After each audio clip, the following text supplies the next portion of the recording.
my project title today is project management or a crisis management. So I wanted to understand from you that first we will break the word project and management. These are two words. So what is project? A task. Okay, from you, sir. Task to yes, sir. Great. A set of tasks with specific deadlines. Mayur, you want to say something about what? Great. Okay. So tasks with a certain deadlines. Right. Ma'am, you want to say something about what project is all about? A task which an objective. So I'm going to merge all the three words. So task with an objective with some certain deadlines, and task, what you said earlier. So a combination of three words: objective, deadline, and there's something that we need to do, a task, right? So I will add something different, rather than you all have said correctly, but it should have a unique in nature. It should be, for example, sun rises in the east. Is it a project? Why? It's a fact. So fact cannot be a project. Maybe or may not be. Say I have started some activity maybe years back, and till now I'm keep on doing those activities. So is it a project? No, because sir said it should have some certain deadlines.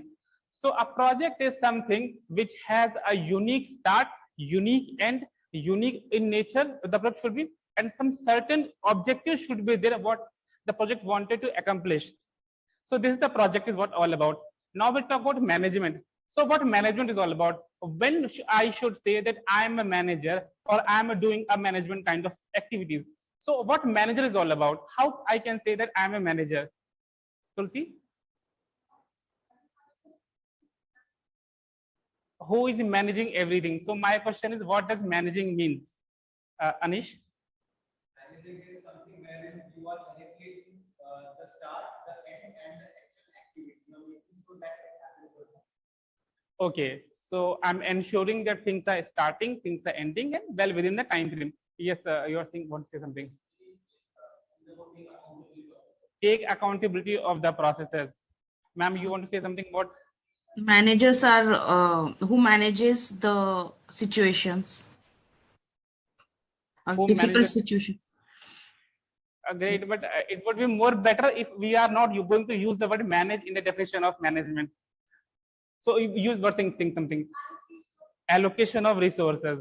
So all are correct, but again I want to add something. So manager is somebody who is making decisions. So we all, if I'm going to allocate resources, I'm going to make decision who all resources are going to work on my project.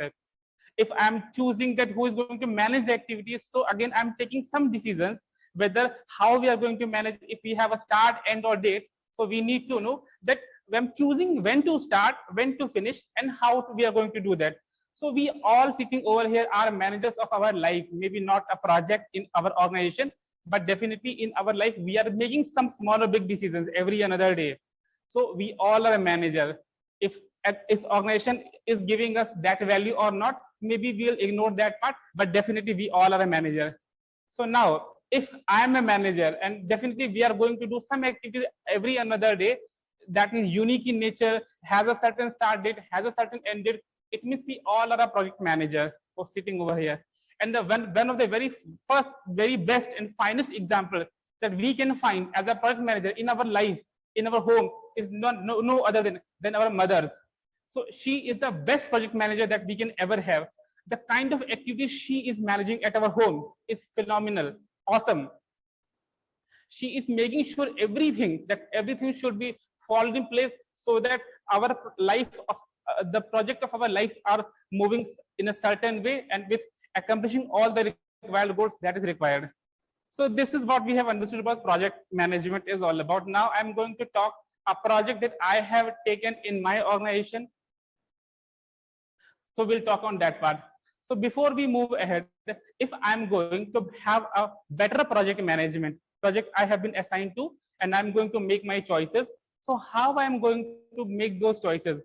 To enable myself to have those choices, we always have to have 6 constraints that are very important, and that is going to affect my project in a positive or negative way. So I wanted to write all those 6 constraints. So to remember those in a better fashion, I am writing TCS. It is the name of company everybody is aware of, right? Q R R.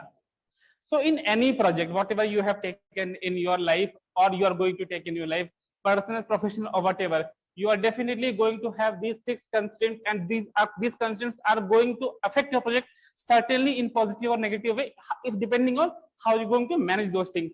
So T stand for time. If you are not going to manage the project with taking care of time in your mind, it is going to jeopardize the entire situation. So time is very important factor. Second is cost. I will talk how these are important. Cost. Whatever we are doing is associated directly or indirectly with the cost thing. Agree? Because if I'm going to put in some resources, allocation of resources are there, so resources are going to bill us. So cost is involved with that. Third part is scope. What I need to do. The project that has a certain start, certain end should have to have some scope of the activities. The third is quality.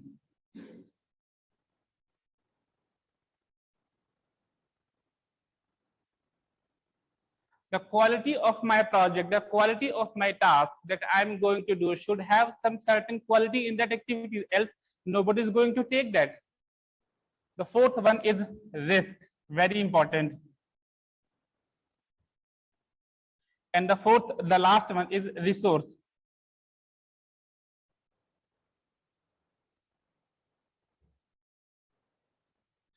So these 6 constraints, time, cost, scope, quality, risk, resource. These are the 6 constraints who can positively or negatively affect the project success depending on how well you have taken care of these things. Certainly there are few more, but these are the key variables, and these forms a certain structure in a project. If you are going to ignore any one of them, you will end up losing the success of the project. The project that I have taken in my organization, I'm in Bajaj Auto, and I'm working as an R&D program manager. So you have seen, or maybe you are going to see a new bike that's launched a month back time, that is CT125X. So I was the project manager for that project. So what all constraints, these constraints are going to be there in any of the projects. So these constraints were there in that project also. So how I have managed those constraints, whether time, cost, schedule, scope, quality, risk, or resources. And because of the better management or somewhat good management, I was able to sail through the situation and the product is in the market. In a similar fashion, if we are going to do the projects in our life, we have to make sure that these constraints are well taken care of. Am I audible clearly? Great. So time, what we have discussed, that project should have a certain start date, certain end date, and we have to make sure that all the activities that are needed to be done in a certain time frame should be done in that time frame only. If we are going to miss out on time, definitely it is going to have some impact on the cost. For example, how time is associated with cost, if we wanted to understand there. Take an example that I wanted to have a marriage function in my family in a month of say December. It simply means that if it is a December, means I have to make arrangements for the blankets also, for the quilts also, because people are going to come. And if the marriage function has been shifted to a summer season, then I need not to take care of blanket and quilts. It means time is associated with cost, because if I'm going to hire some or order some blanket and quilts, that is going to cause some additional cost. So similarly, what time of project we are going to choose? Project can be anything. Marriage function is also one kind of project. So time is associated with cost. Scope, what all activities we need to do and what all we need not to do. So we should have a perfect boundary between what all we wanted to do and what we don't want to do. So there should be a proper bifurcation between the do's and don'ts. So that comes under the scope category. The quality. At what cost, what quality I'm going to give it to you. Take an example of Mercedes car and take an example of simple Wagoner. Both the two vehicles are serving the purpose of commuting from one place to another place. So, but people are buying Mercedes also and people are buying that Wagoner also. So I'm ready to buy Wagoner because I'm ready to pay that much amount of money, and I want that quality only. And if I'm going to buy a Mercedes, I wanted to purchase that quality. So it all depends that what quality I'm going to want, and for that quality, how much cost I'm ready to pay in. Now the fact is quality. I just talked about quality. The risk. Risk is a very important factor. So risk is something that we don't know. That we don't know is risk. And if, for example, a cricket match in the rainy season, the possibility is there that the rain will fall. So there is a risk. It hasn't happened yet. It may happen or it may not happen. So some uncertainty in future that may happen or may not happen is nothing but a risk. So for risk we have to be ready with a mitigation plan. That if the risk is going to happen, what I'm going to act upon. For example, having a mechanism to dry the wet, to dry the grounds is one of the methods how I'm going to mitigate my risk. Or if the risk has happened, what the counter action I'm going to take in. And the last part is resource. Who all are the members who are going to help a project manager so that the project is accomplished in a certain fashion and able to come up with the flying colors and project should be successful. So with this, I hope we all understand what the project management is all about and how we can able to do a good project management in our life by taking care of these all 6 constraints. Thank you, and back to you.